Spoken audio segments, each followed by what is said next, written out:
Everyone, and welcome to day 4 of Mindful Living Week. My name's Kaylee Isaacs. I'm the producer of Mindful Living Week and the founder of the Awake Network. And it's my pleasure to be here with Dr. Elisha Goldstein, who's a renowned psychologist, speaker, and author, as well as the co-founder of the Center for Mindful Living in West Los Angeles. He's also the creator of a number of powerful programs, including the 6-month online mentorship program, A Course in Mindful Living. Thanks so much for joining us. Oh, it's so great to be here. Thank you, Kaylee. So the last 3 days of the event, we've been really exploring the inner qualities of mind, heart, and body. And today with Dr. Goldstein, we're going to turn our focus outward to explore the external environments, including our homes and our relationships. So let's get started. Okay, great. Well, again, it's so great to be here with everyone. And hopefully what we talk about today is supportive and helpful. I'm just going to give you a brief overview of what we'll be talking about. So in the beginning, I'm just going to talk to you how about everything that you've been learning is fairly simple in life. Like mindful living itself is a very simple practice to do. But we want to also talk to you about what gets in the way. Because when it comes to creating behavior change or emotional change or any kind of changes in life, it's important to be able to identify what our obstacles are. And there are some main obstacles when it comes to implementing a practice towards mindful living.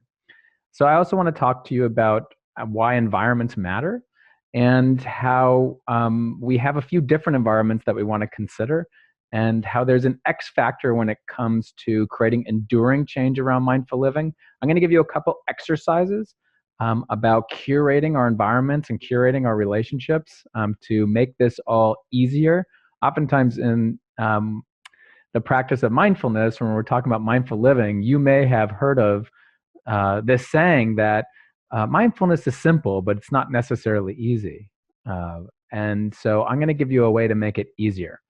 And ultimately, as we go over this, next number of minutes together, you just want to take what is meaningful to you and just leave the rest. That's it. Don't get caught on things that aren't meaningful to you, because then I'll take you away from things that are. So just take what's useful to you and just kind of leave the rest. So mindful living is simple. So it is pretty simple. When we think about anything we've done in life that we've created mastery around, you practice and repeat it, and it starts to become automatic, whether it's playing piano or playing the guitar, or whether it's learning how to drive or walk or talk or take a spoon to your mouth. If we think about like when we're little kids or babies, if you have been in touch with any of those younger people in your life, you'll notice that it's not automatic to take a spoon to your mouth. You first knock it all around your face, and then eventually you get the flow of it and put it into your mouth. And then you get the flow of it, and then later in life you start knocking around your face again.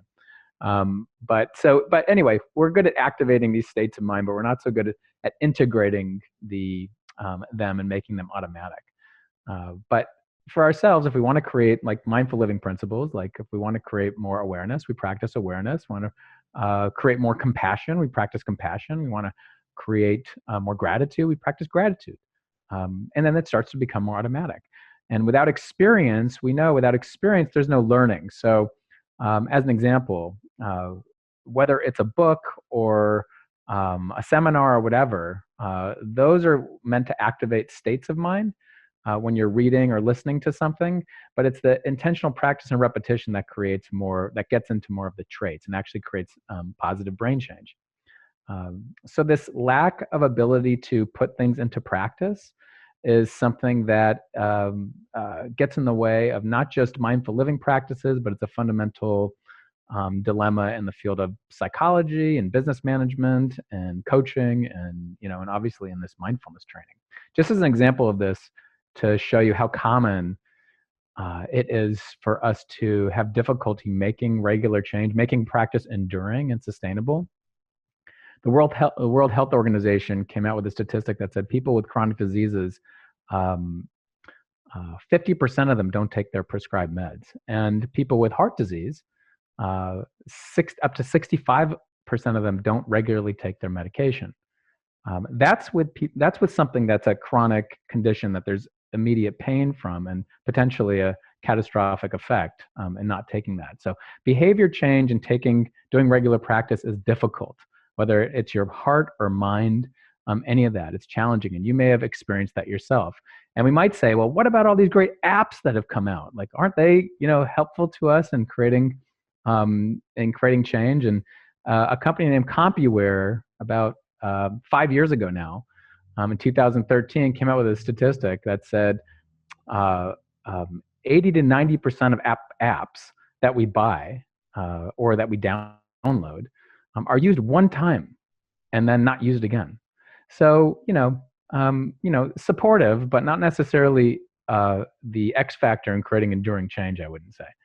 So just so we're clear on that. So it's not easy. So what gets in the way? Let's talk about what gets in the way of creating a sustainable practice around mindful living. Um, so the first thing, I'd say there's three major problems. The first thing is pretty clear.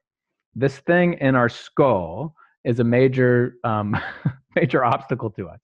And we might say that we have an overly nervous system, and we've been bred that way. So many of you have heard of, for years now, this term called the negativity bias. The idea that from evolutionary perspective, we're wired to automatically and implicitly focus on the fearful and negative cues versus the positive ones, because obviously we're wired to survive and not necessarily be happy. We have to survive and procreate. That's kind of what we're wired for. And so we focus on what's negative more than what's positive. And so we tend to run the more anxious side versus the more open and what's possible and moving towards strengths, towards maybe, let's say, happiness. John Cacioppo of the University of Chicago found this neurologically when he showed negative versus positive versus neutral pictures to people, and found a whole lot more activity in the brain when people are looking at negative pictures versus positive pictures. Um, and uh, and uh, and other people like John Gottman have found that when they have studied relationships over time and looked at their micro expressions, that they found that and he in his own research, he's found that people need to have about the relationship needs to have about 5 positive interactions to 1 negative interaction to be sustainable. Again, we all take that with a grain of salt, but that's his read and research on it. Barbara Fredrickson borrowed from the corporate world and found that we need to have 3 positive experiences in a day to 1 negative experience in a day to feel well. That's all to kind of show a little bit of the science behind why, and we don't really necessarily need that, because we know that if 10 people walk by us and tell us how great we look and how wonderful we are, and then one person tells us how terrible we are and how terrible we look, we're going to focus on that last person or that negative comment versus the positive one. And so here's some of the science around it, but I guess what's most important is our own experience. So it's hard to make behavior change when our brain, I guess, around mindful living, when our brain will amplify and focus on the challenges and difficulties that are there, maybe what's not possible or the negative things. So that's one obstacle, our brain and how it's wired and implicitly focusing on the fearful and negative cues. The second thing is this thing right here. Many of us have this thing. Many of us who have a smartphone in particular have now been training ourselves over time, or we've been programmed over time to quickly switch between tasks. So it's hard to actually focus on one thing for a sustained period of time. And I'll tell you my most immediate experience of this, which was sitting on a Sunday watching an old movie with my kids, and the movie was Benji. And many of you might remember that movie, or maybe you don't, but it's about a dog, and it's a cute movie about a dog and how he lightens up people's lives and ends up saving the day at the end of the movie. And while I was watching it, I was just struck at how slow the movie was. I just couldn't believe how slow the movie was. And like the dog would run for 3 minutes with basically like nothing happening, with this kind of looping music that would happen, and how I would just become restless. And here's someone who has had a practice around mindfulness and meditation for many, many years now, but I noticed this implicit arousal within me about like, kind of, let's get to the next thing already. And I became really curious about it, and noticed that, wow, I've really been programmed to have a desire to switch from one thing to another more quickly. And you see this in kids' cartoons now and everything like that. So we have this continuous fractured attention, and that makes it hard to sustain our focus on one thing over time. That becomes an obstacle towards creating sustainability around mindful living. The third thing, and this comes to be maybe the most important thing. I would say the most important obstacle around mindful living is a lack of positive or inspiring social cues and environmental cues around us.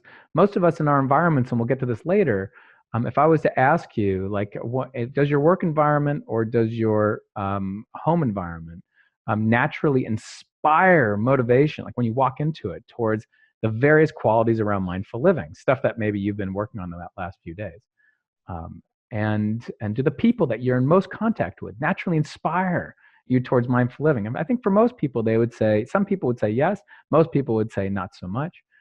So we don't have these uh, uh, social cues around us, or environmental cues around us that naturally inspire to us. Sherry Turkle, in her wonderful book called this Alone Together, we're oftentimes alone, um, but even though we're together. And her book was in response to technology, um, but more importantly is we just have to realize that we're interconnected with our environment. And this comes to a wonderful quote that was written by Albert Einstein and attributed to him and came out in the New York Post in 1972. And I'll read this, and I have this right in front of me here. So it said, "A human being is part of a whole called by us universe." And you may have heard this before, but this is really important. A part limited in time and space.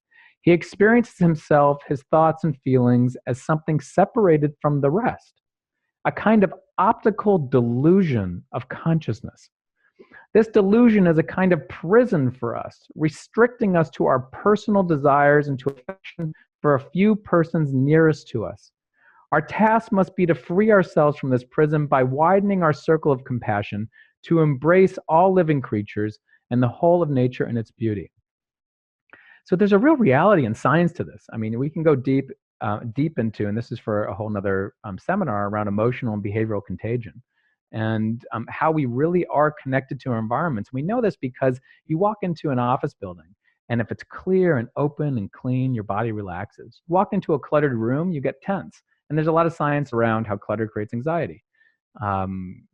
People you're comfortable with, you feel relaxed around. People you don't know as much, you might feel more guarded around. Or other people you do know, you might feel more guarded around. So there's this interconnectivity that's happening. But most of the time we walk around thinking we're completely separate individuals and we're not interconnected with our environment.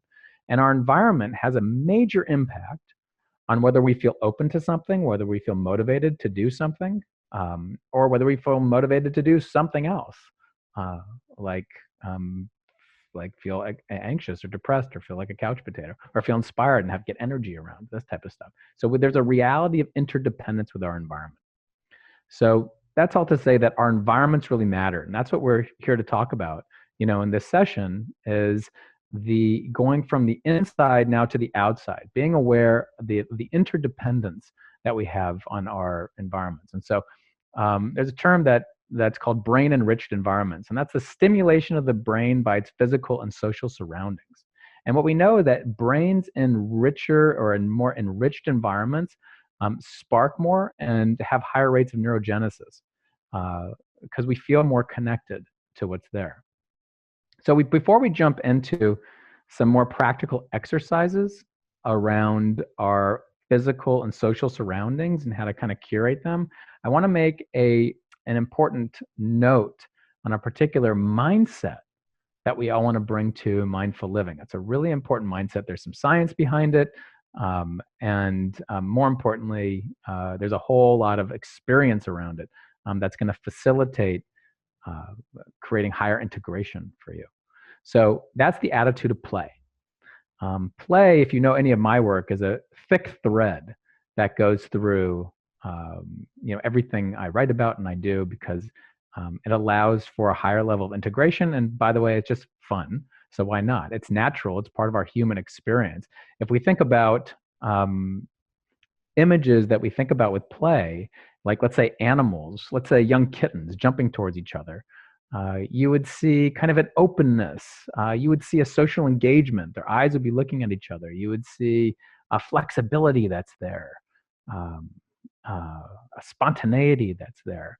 You wouldn't really see attachment to their experience, because it's all about what's kind of happening next. They're completely in the moment. And that's important. When I define play in my book, Uncovering Happiness, I define it as a flexible state in mind in which you are really engaged in some freely chosen activity that you find interesting, enjoyable, and satisfying. This could be a purposeful thing or a purposeless thing. It doesn't really matter. It's this mindset, it's this attitude, it's something that you find interesting, enjoyable, and satisfying. And that's why one of the key attitudes within play is this attitude of being curious. And interestingly enough, it's also a key attitude within mindfulness. It's one of the fundamental attitudes in mindfulness, this attitude of beginner's mind, seeing things as if for the very first time. Um, and even people that talk about more cognitive aspects of mindfulness, like getting curious is the key to that. If you think of one of the attitudes of mindfulness being non-judgmental awareness, um, that's sometimes a confusing term for a lot of people because we implicitly judge things all the time, and it's a healthy thing to do. However, when we get curious about something, it automatically cuts through the judgment because we're no longer boxed in by our implicit judgments of something being good or bad or right or wrong or fair or unfair. Now what we are is we're completely engaged and open to whatever the possibility of the next moment is. So play, that mindset that we want to bring to the following moments of what we're about to learn together, and to mindfulness and mindful living in general, one of the key subcomponents of it is getting curious. So, we're not going to get into too much into the science of play right now, but this is just to say that there's a lot of research and science around play being really healthy for our brains, actually thickening within mice, thickening the cerebral cortex, which is involved with cognitive processing, enhancing our ability to remember things. That makes sense because when we're playing, there's more emotions involved, and things that are more emotional tend to be remembered more. Also, Jaak Panksepp, a leading play researcher, showed mice in rough and tumble play and showed that it enhances the expression of a particular protein that's involved with healthy neurogenesis, healthy neuroplasticity. That's there. So now let's come back. Now that we know that mindset, what we need to do to make things easier for ourselves around mindful living, because now we know there's all these obstacles, so it's not so easy. And by the way, those obstacles are the same for pretty much any change you want to make in your life. But we need to look towards our environment, and we need to create more enriched, inspiring environments. And that's what I mean by an enriched environment.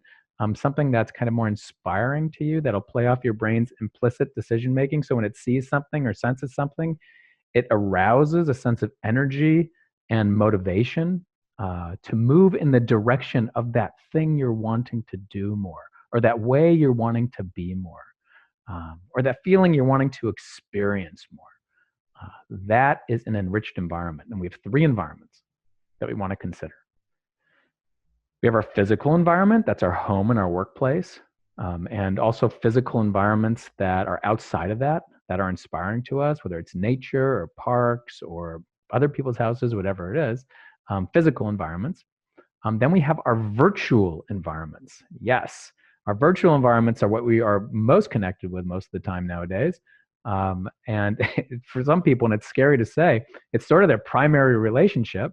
And so we have to be aware. We have a lot of contact with our virtual environments. So we want to be aware of that. Is that an enriched environment for us? What parts of it? We're going to get into that in a minute.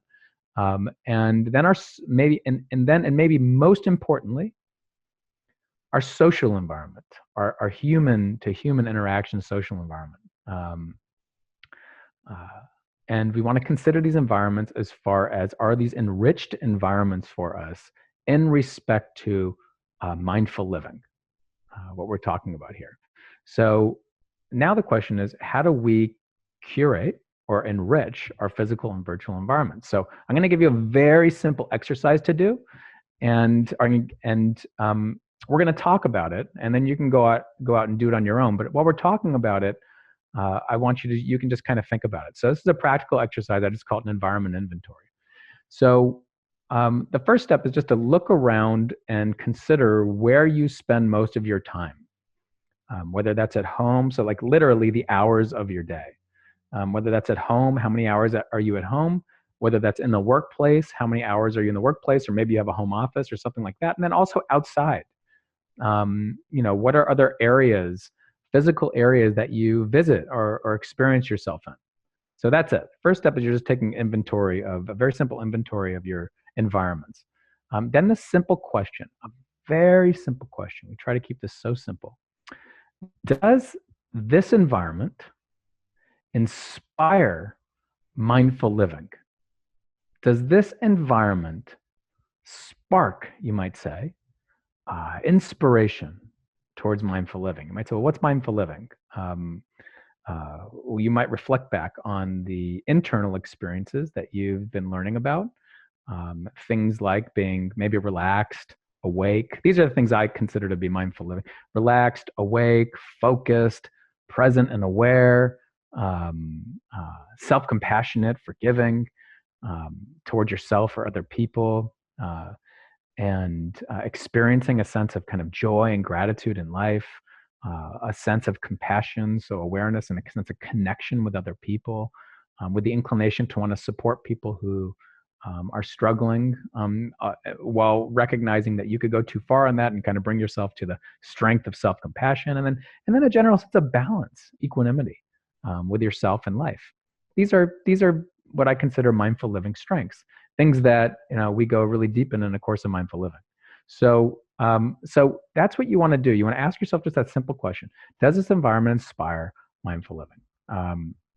So the next thing. So then you kind of rate that on a scale of 1 to 10. 10 being yes, high, 1 being low. Sometimes you'll say, well, sometimes it does, and sometimes it doesn't. And so you kind of do the best you can, right? So, and then you can get kind of more specific. You can go through your house, and you can go into like your clothes and your books and your art and your memorabilia. And you can ask yourself that same question: does this thing inspire mindful living? These things around mindful living. And so you do your best you can to just begin to curate your environment, to go a little bit deeper to get things that inspire that. As an example, I was just visiting someplace, and one of the things that I really love is mugs, and whether it's for tea or coffee or water or juice or whatever it is. And so I've been in this idea of kind of thinning through my mugs, and ones that don't really inspire any of these things for me, I've been kind of thinning out, getting rid of. The question is more towards what does inspire it. So I've been kind of creating a collection of ones, not a huge collection, a small collection of ones that kind of inspire these kind of things of like play and gratitude, and because I want that kind of stuff around me. So I have actually mugs that say play and compassion and gratitude. And it might seem silly, and these are just little things, by the way, but I'm just giving you an example of what you can do in your environment. Also around my clothing, and things like that. Some stuff needs to be practical, but we can go through it with our physical items as well. So that's just an example. Go through your environments, rate them on a scale of 1 to 10. Does this inspire these various things I'm learning about around mindful living? And then you can get more specific in each environment, and especially your home and your workplace, and begin to go through your stuff and just curate it so that you have things around you that your eyes are going to see and you're going to hear, that more naturally works on your brain's implicit decision making towards the experiences and the behaviors around mindful living that you're wanting to cultivate. So we're working on influencing our brain's implicit decision making. So what about our virtual environment? Okay, another environment we're really connected to, and we have an interconnection with oftentimes. So same question. I look at so these are just kind of practical things. Again, you'll take time to kind of do this yourself. The first thing that we have access to is our home screen. And our home screen, I want to ask myself the question. I look at my home screen, I want to ask myself the question. You might say, I just want to throw my phone out entirely, but we need our phones, and they have a lot of value to them for many of us, not for everyone, but for many of us. You ask yourself the question: does this home screen, do the things I'm seeing on this home screen inspire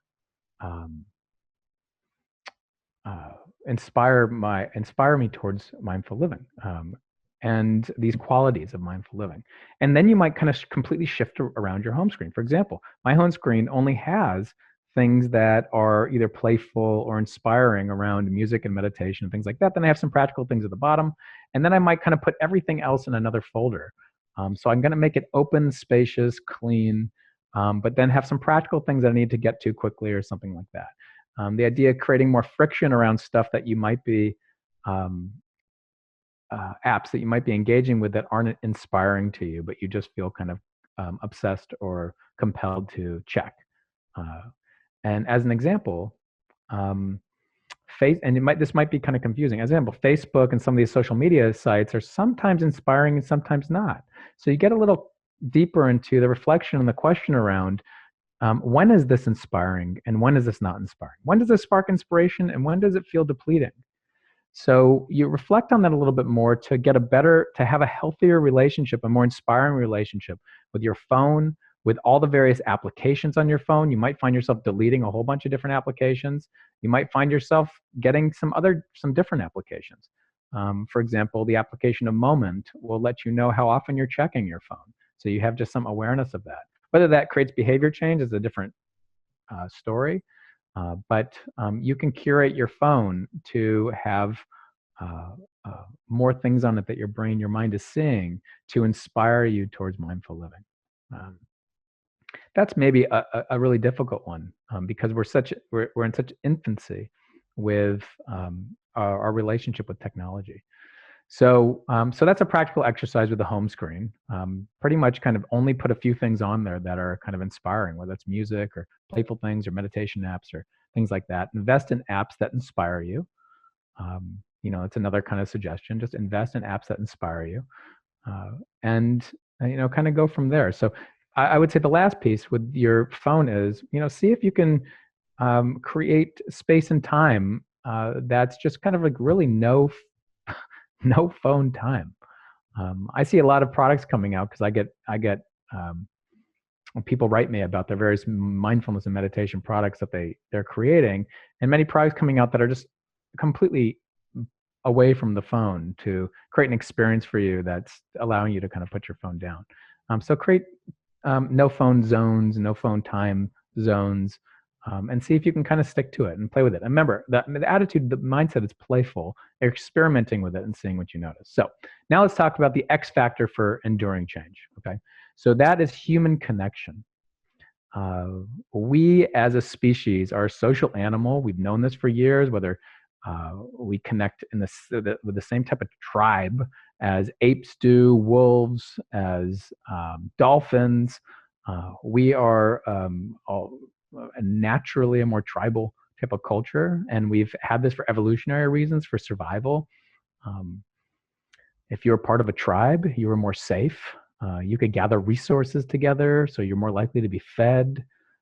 So we've had this for survival reasons for a long time. There's a lot of connection, scientific benefits that we found to connection, over time too. We've found that that people who don't feel connected or have a low sense of social connection are more likely to fall into habits of like smoking and overeating and having high blood pressure. And people that feel more connected are more associated with feeling less stressed and more well. And we found that the physical connection of holding a hand actually reduces activity in the hypothalamus, which you see correlates with when we feel really stressed or have high levels of cortisol. You see high activity in the hypothalamus versus low stress, low activity. We know that when we don't feel well, we have lower vagal tone, the 13th cranial nerve that connects the brain to the heart. And when we have social engagement, the higher vagal tone happens, which is more associated with feeling well. Again, when we share joy and it's supported, we get an extra boost in joy. These are all various aspects of science that are research that have come out in the last, 20, 30 years. We also know that our emotions and behaviors are contagious. And we've had that's happened for various reasons. So we can kind of read who's in our tribe and who we feel safe with and not. And we have to feel their people's feelings so we know if we're in danger. And so we know that when we smile, it tends to be contagious with people, or when people laugh together, that tends to be contagious. Yawning is also contagious, clearly. Nicholas Christakis and James Fowler years ago mined this heart disease study that was done over decades of time and found that when they mined that research, they found that happiness, subjective well-being, was contagious by 3 degrees. And so there's a contagion to our emotions. So there's an importance of being connected. However, now in our current modern times, we don't need to be connected to survive anymore. We all live in our little boxes. I can now get food delivery within 2 hours without seeing another human being at all, just by a click of my button. So I don't need that resource anymore. So it's not about my survival anymore. It's not about gathering resources for me anymore. I could put an alarm system on my house. I don't need people around me to. I mean, as it turns out, we actually do more and more now. But still, we all live in these little boxes. And we heard this song a long time ago. The little boxes on the hilltop, little boxes made of ticky tack, little boxes on the hilltop, and we all feel just the same. So, so there we are. So there's a cost to that, though. We no longer have people around us to inspire us and remind us to do the things that we're wanting to do in our life.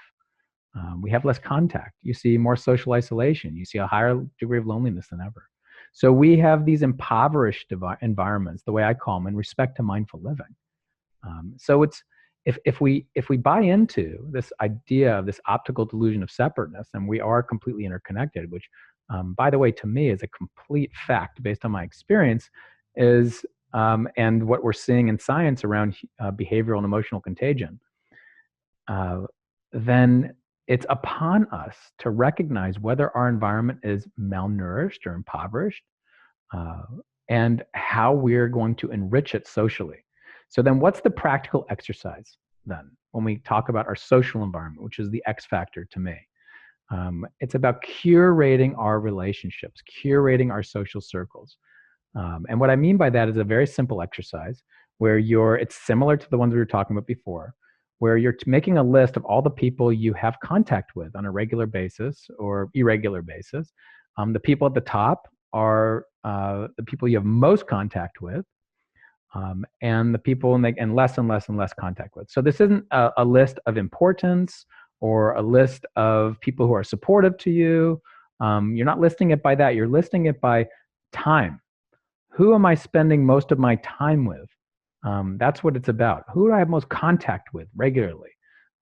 And in doing that, and you can do that also in a way where you're fanning it out, kind of more like a stadium in some way, where the people closest to you are the people you have most contact with, and a little less, little less, little less.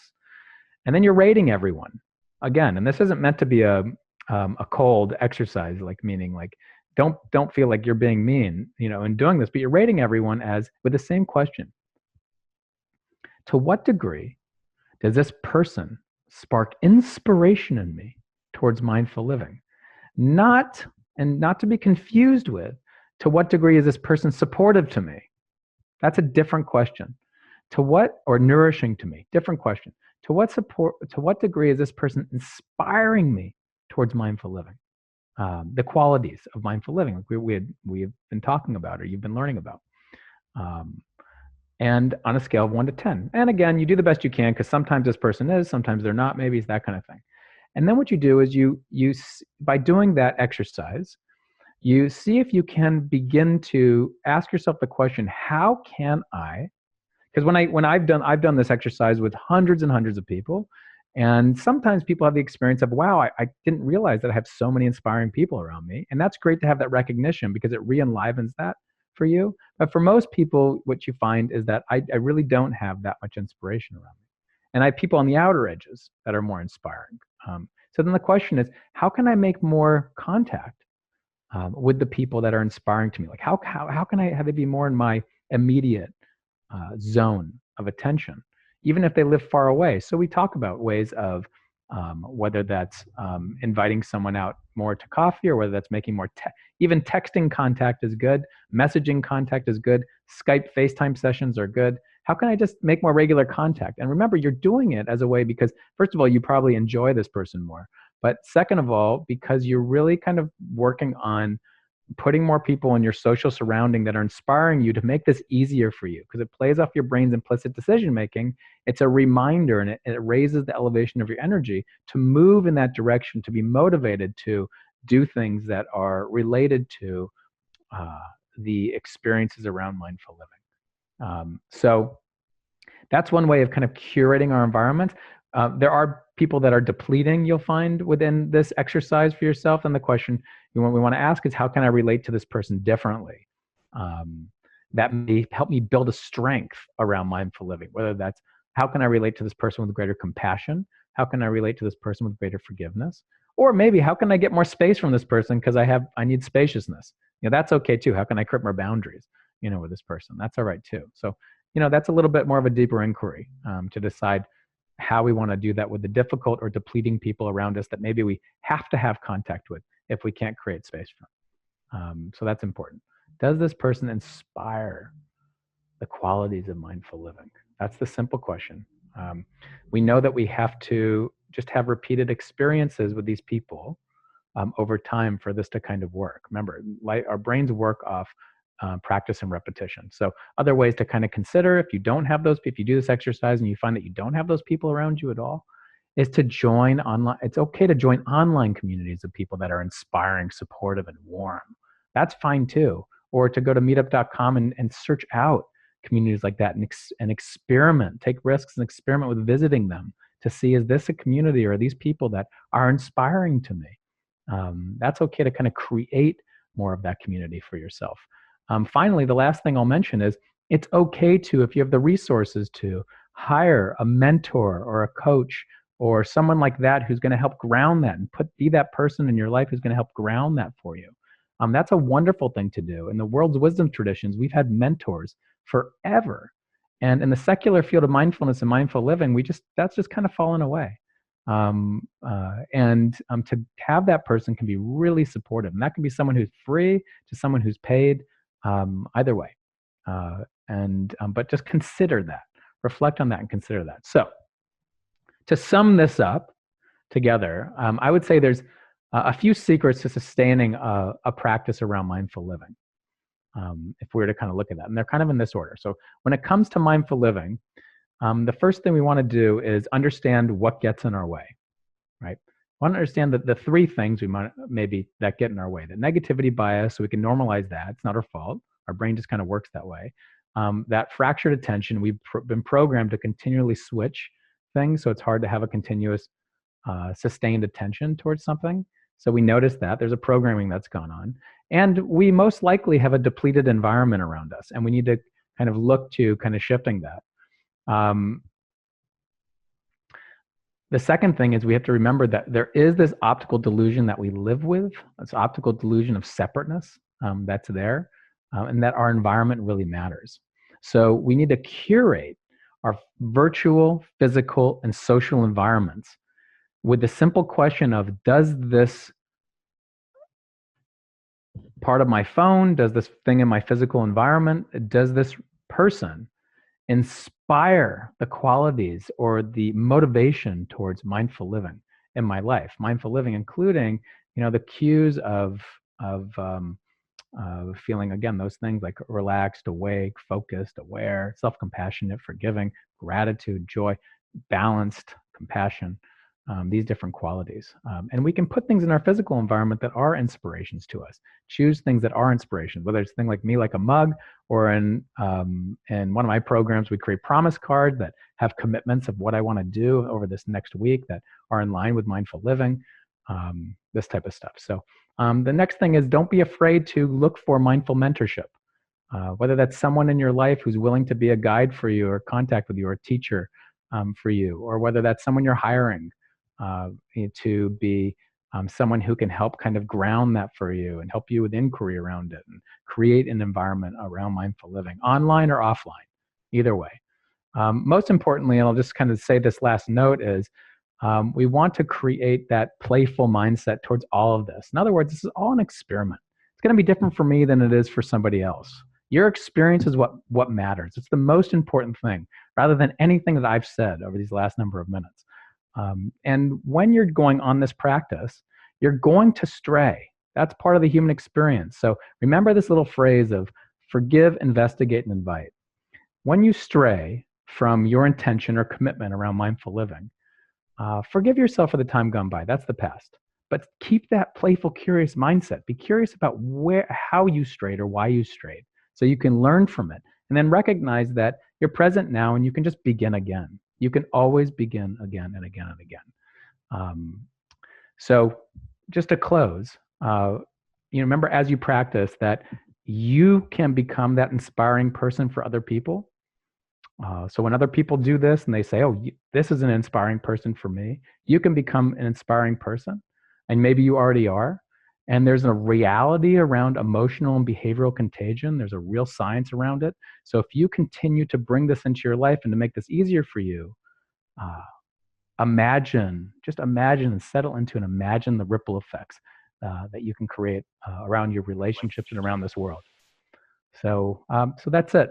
So thank you very much for allowing me to take this time with you. Thank you so much. I think it's such a helpful guiding question as we go through this week to ask which aspects of our lives inspire us and which aspects are maybe not. And I'm also curious, another theme that's come up in the event is around maybe the other side of what we also might have to learn from challenge. So it seems clear and good that it would be helpful to us to create these environments that support our aspirations. And I'm also curious if you could speak a little bit to, whether it's a challenging person in our life that you might not be able to get the space from that you might be desiring, or there might be something to learn from working with that challenge in a different way. Or maybe we have a favorite sweater that has sort of lost its novelty, and it could be easy to sort of toss it in the garbage can, or we could maybe dust it off and darn a part of it that it's a little worn, and then it could become new to us again. So I'm curious if you have anything to say on that side. It's interesting. So those two different questions, and so I'll kind of go up for the first one, which is around difficult people, maybe in our lives that we maybe have to be in contact with, whether it's certain family members that we're regularly in contact with, or coworkers, as an example, and so the question is, and I brought this up, we'll go a little deeper into this, which is, how can I relate to this person differently? If I can't create more kind of boundaries and space from them, and that's not the idea, how can I relate to them differently that can then become something that I'm working on around the strengths of mindful living? So for example, there's an exercise that I have in one of my books, and I think that that is written in other places, that's called See the Person.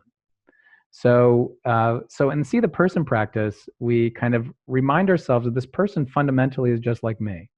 And what I mean by that is the first set of that practice is not to go any further, to just kind of drop that question in and see what arises within you. So fundamentally, this person has the same needs that I do, to feel cared about and to feel understood, to feel a sense of belonging in the world.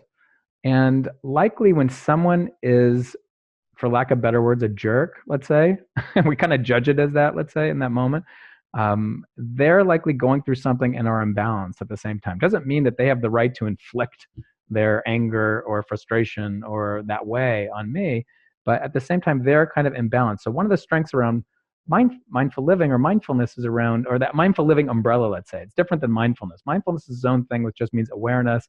It's that intentional paying attention to something with an engaged curiosity. But the way I define mindful living under the mindful living umbrella is, compassion is one of those elements. So to be able to recognize that this person's struggling, and to have the inclination to want to support this person doesn't mean I need to actually physically do something, but I can recognize that they're struggling in the moment, or imbalance, and I can, in my mind, I can do informal practices or formal practices around this, let's just say. But informally, I can recognize that they're struggling, and I can send them in my mind like a wish in some way to be more balanced, or to find more ease in their life, or to find more joy in their life because they seem so crabby, or maybe their home life is really difficult, and to find more peace around that. Because the reality is, and some people have difficulty with this practice until they understand that the reality is, if this person was more balanced or had more ease, they would cease to become a difficult person in your life, most likely. So it's sort of a self, you might say it's sort of for you, to be able to do that. But most importantly, why it's for you is you're actually shifting your relationship to that difficult emotion that's there. So instead of within you, so instead of saying no, no, no to it, like I hate this person, you're actually saying yes to the emotion that's there. You're opening to it, and you're actually relating. In doing that, you're relating to yourself differently, which creates more wholesome attitudes, within yourself. You're almost watering that part of the garden, and it tends to make you feel more grounded and less stressed and less resistant in that moment with a difficult person. And on top of it, as a total bonus, you're building a strength of mindful living that you value and want more of in your life. So this person inevitably, and we've heard this term many times, becomes sort of a teacher for you or a cue for you to build a strength like this in your life. I will say there are people that you want to just, if you can, get space from. If they are toxic to you in some way, or they are on a scale of 1 to 10, just really igniting like an 8, 9, 10 reaction within you. That's a person you might want to try and get space from if you can, at least until you feel strong enough to be able to do that, if that's something you're ever going to want to do. Those are people who have been abusive or create trauma in your life. Yeah. Oh, okay. So the second question. So there's a second question. So the second question was around old things. Can we make them renewing? Do we have to just toss everything out that's not that's not helpful? So I will say this. Let me just say this, that the idea around asking yourself, is this object kind of inspiring me towards mindful living? Is a very simple question. And part of me just encourages people to just keep it very simple like that. To not get too involved with, can I renew this thing to make it something? Because what happens then is you end up getting really confused and collecting and keeping a lot of stuff. And then it could create clutter for some people. And so you might just completely thin out your closet entirely and realize that there's only a handful of items that really inspire you. And that's great. I'll just keep re-wearing all those handful of items. I don't need a ton of stuff. But I will say this, it's not that you need to shop at expensive places to buy inspiring goods. I mean, I grew up with a mom that took me to thrift stores all the time. And I have a sister who finds the most inspiring objects at thrift stores, all over the place. And so that may or may not be your thing. I'm not just talking to you, Kaylee, but everyone here. But yeah, there is also a practice people can do about renewing their sense of inspiration around a particular object. In 2002 or in 2003, I conducted an experiment and study called Sacred Moments. And what I had people do is actually, for some people, find old objects and look at them and remind themselves of the meaning of this particular object, so they had a meaningful relationship to it, and then do a mindfulness practice around it. And that study, which went on to be published in the Journal of Clinical Psychology, showed great outcomes around stress reduction and various scales of well-being. Because what you're doing is, and that what's funny about my interest right now around our optical delusion of separateness and our real interconnection with our environments and the importance of our environments was, back then, now 15 years ago, that's what I was doing, was around recognizing the connection of a connection of us to our environments and how they can impact us. So you can bring something up and have a sense of, in what way does this thing inspire the qualities of mindful living? Do I remember them? Do I remember this inspiring that and renewing that thing for you? But I would, again, have the attitude of experimentation and ask yourself, if I do that with all the things that I have, am I moving towards keeping more stuff? And does my place feel more cluttered? And does this whole place in general inspire the qualities of mindful living in the way that it is? And maybe it does.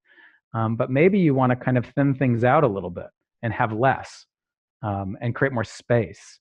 That might be good, to have less stuff. Just as an idea. It's different for everyone. It's just all an experiment. Thank you so much. That's really helpful. Yeah. Okay, good. And I've admired your mentorship program, A Course in Mindful Living, for some time. And so if folks are interested in learning more about that, we do have a link on this page below this video, as well as to your website in general. And would you want to say just a little bit about that course? Well, sure. I mean, the reason I created that course, even a few years ago, began creating it was because I realized that this thing that we're talking about is so.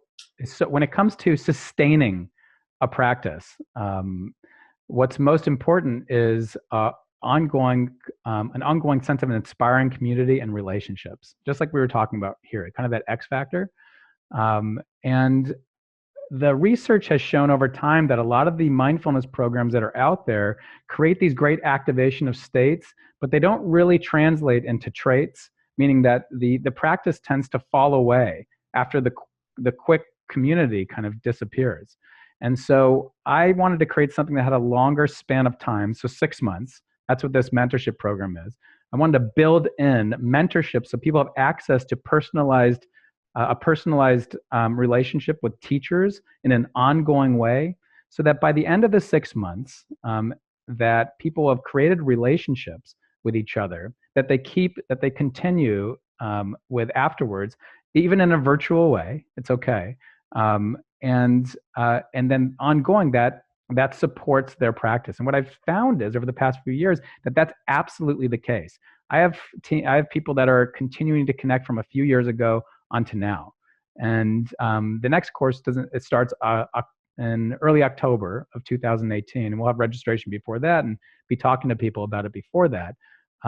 But the entire impetus behind it is about what do we know about how to create sustainability with people's practice around mindful living, both formally and informally. And I think we've kind of hit that X factor with giving people more time to go deeper, create a sense of community, give access, real personalized access to mentorship. And to me, it's the most heartfelt offering I could give out to the world. Hmm. Well, thank you so much for spending time with us today and for all of your work. It was a pleasure to have you as a part of this event. Yeah, thank you, Kaylee, for putting this on too. And may this have like a tremendous amount of ripple effects across people's lives in the globe, your entire summit here. Thank you. All right, take care, everyone.